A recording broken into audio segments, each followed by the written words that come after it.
Well, were you disappointed with how you were handled, and were you surprised you were released? In 2020, no. I mean, of course, disappointed.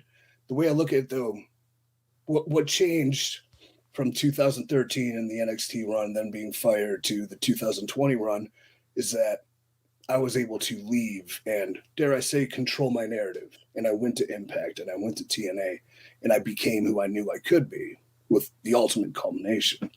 Whereas in 2020, at the time, I was so checked out mentally and physically that when the call came, I was actually happy, despite the fact we're in a pandemic and I don't know if wrestling is even going to exist, let alone will I ever make money doing this, let alone if the world will work. But it was kind of a relief in 2020.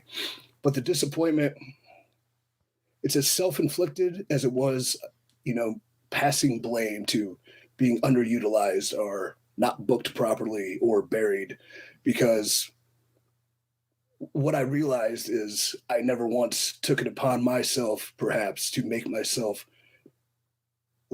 I never took the shot to sink or swim, put it all out there, because Kurt might tell you it's very easy to fall in line and you want to be a good soldier. But the thing about the good soldier is they're usually the first one to get shot. Right. So but going out there and doing what you're told, and you're capable of so much more, in lieu of either showing them why by putting it all out there, even if that's against the grain or the script or the white paper I've had, or it's knocking on the door and just, I think we talked about it earlier, kicking the door down and telling somebody who the fuck you really are. I did not do that. So the disappointment is in myself, not the company. Don't be afraid to take a risk. You have to, because if you don't take the risk, you're never going to know. And I would much rather, third regret, I would have rather taken the risk and got fired on the spot than, executed with 20 other people during a worldwide pandemic.